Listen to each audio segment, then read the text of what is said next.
Yan, tips before kayo magpunta ng Hong Kong para mag-work. Basic experience ko, pumili kayo ng legit na agency. I-recommend ko yung agency ko na Desert Wealth International Services Corporation. I-search nyo na lang sa site nila. Maganda yung assist ng mga staff nila doon. Siyempre, meron kayong first training sa mga first timer mag-DH abroad. Meron din silang TESDA certification, valid for 5 years. Pwede naman siyang i-renew. Then, may exam din dapat kayong ipasa bago makapag-work sa Hong Kong. May processing fee sila. Ililes na dun yung, sa processing fee nila, ililes na yung medical payment nyo. Agency ang magre-refer kung saan kayo clinic pupunta. If may additional question kayo, kontakin nyo na lang yung number nila. Advice ko din, mas okay na piliin nyo na lang na walang coworker sa magiging amo nyo. Kasi ako, hindi ako sinerte sa naging katrabaho ko doon.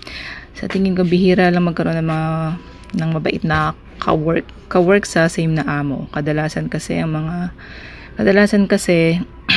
hindi nga may attitude ganon.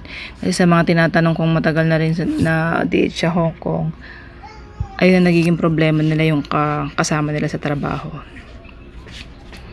Then, before kayo mag-abroad, humingi kayo ng payo sa mga datihan na doon sa same job na applyan nyo. Ayan, lalo sa mga first timer, kailangan nyo ng advice. Ask nyo rin sa agency yung work details nyo sa kontrata. Then plus tips, gusto ng mga amo yung may kusa sa trabaho, may kusa.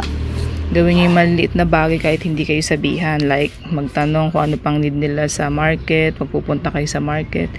Then before kayo matulog, ask nyo yung amo nyo if may gusto pa ba siyang ipagawa sa inyo. Yun, additional para mas magustuhan nila kayo. Siyempre, lagi kayong nakasmile pag kausap nyo sila.